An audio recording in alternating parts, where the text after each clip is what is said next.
देखिए दोस्तों, कल जेठ मास का शनिवार है और कल प्रदोष भी है। तो कल हमें हनुमान जी की कैसे सेवा पूजा करनी चाहिए, कौन सा नक्षत्र है, किस पेड़ में हमें जल ज़्यादा देना चाहिए और उसके प्रार्थना करनी चाहिए, पूजा करनी चाहिए, मैं आपको इस वीडियो में बताऊंगी।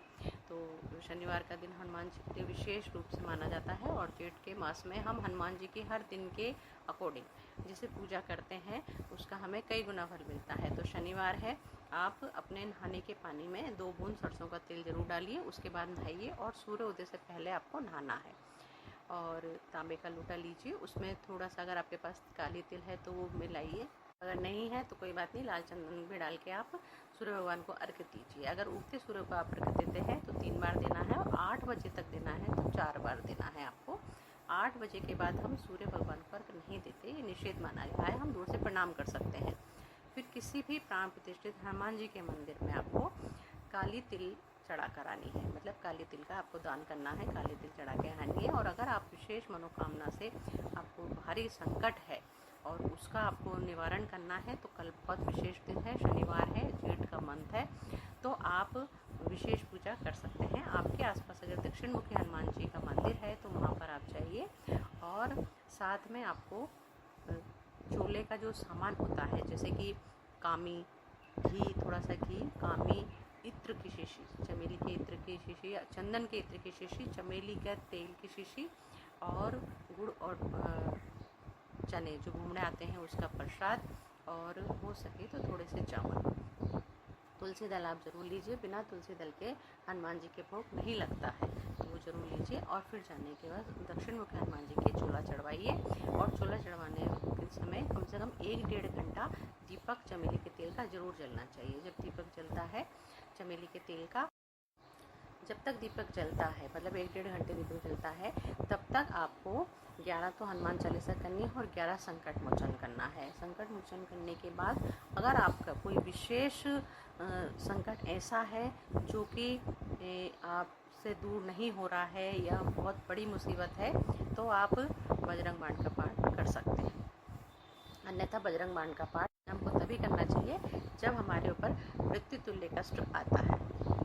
इसलिए आप सिर्फ 11-11 हनुमान चालीसा और 11 संकट मोचन का पाठ करिए और फिर घर पे आ जाइए। देखिए आपका कैसा भी संकट होगा वो दूर होगा। और कल जितने भी हो उतने जामुन बांटिए, जामुन अभी बहुत आ रहे हैं, आपको जामुन बांटना चाहिए। और रेवती नक्षत्र होने की वजह से आप महुआ के पेड़ में जितना हो उतना पानी दीजिए, दूर से प्रणाम भी कर सकते हैं अगर पानी नहीं दे सकते तो।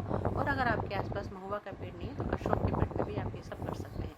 अशोक के पेड़ में आपको जितना हो उतना पानी देना है। चींटियों के लिए अशोक के पेड़ में ही आपको आटा, शक्कर, घी का मिश्रण बना के डालना है। पक्षियों के लिए पानी की व्यवस्था करनी है। और कल शनिवार है तो आप पीपल के पेड़ में भी ये सब कार्य कर सकते हैं। पीपल के पेड़ में अगर आप चमेली के तेल का दीपक लगाएंगे या सरसों के तेल का दीपक लगाएंगे तो आपके कुंडली में अगर शनि दोष है तो वो मिटेगा। आप ये जरूर करिए, छोटे छोटे लेकिन कारगर उपाय है।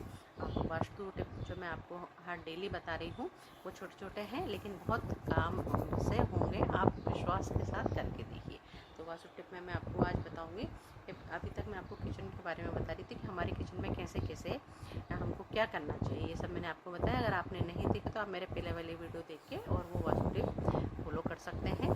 तो और आज मैं आपको बताती हूँ कि हमारे जो किचन है चाहे वो किसी भी दिशा में हो, कहते देखिए क्या होता है जब हम फ्लैट में फ्लैट लेते हैं किसी बिल्डिंग में, तो उसमें हम वास्तु के हिसाब से नहीं बना सकते, तो जैसी बनी आती जिस दिशा में आती है हमको वहीं पर ही उस किचन के अंदर ही छोटे छोटे टिप जो मैंने बताए हैं वो कर लेना चाहिए ताकि वो हमें पॉजिटिविटी दे। तो जो मैं अभी टिप बता रही हूँ वो रात का है। आप जब आपका प्लेटफॉर्म पूरा साफ़ कर लें, रात को जब सोने जाने लगे, जब आपको लगे कि अब हमें कोई काम नहीं करना है, तो वहाँ पर एक मिट्टी का दीपक रखिए, उसके नीचे थोड़े से अनाज के दाने रखिए गैस के पास, आपको गैस के पास ही ये करना है। और उसके बाद उसमें 2 लौंग और 1 कपूर वो आपको जलाना है। डेली अगर आप 45 दिन तक ये कार्य करते हैं तो आपके उसमें जितनी भी नेगेटिविटी होगी, जितना भी वास्तु दोष होगा वो 100% ख़त्म होगा। आप करके देखिए, बहुत छोटा लेकिन बहुत कारगर उपाय है ये। दूसरा है, आप एक वहाँ पानी का लोटा भी रख सकते हैं। पानी के लोटे में अगर गंगा जल थोड़ा सा डालते हैं और फिर जल से भरते हैं तो वो गंगा जल बन जाता है। गंगा जल आपको उठते ही वो अपने बाहर दरवाजे पर डालना है, लेकिन सूर्योदय से पहले। ये कार्य आपको सूर्योदय से पहले ही करना होगा। लेकिन आप कर सकते हैं तो ठीक, नहीं तो कोई बात नहीं। अगर मान लो आप नहीं कर पा रहे हैं और आप लेट हो जाते हैं तो आप जो आप आसपास जो भी कीकर का पेड़ हो या ऐसा जंगली पेड़ हो, जंगली पौधा हो, उसमें भी आप ये डाल सकते हैं। डाल करके देखिए।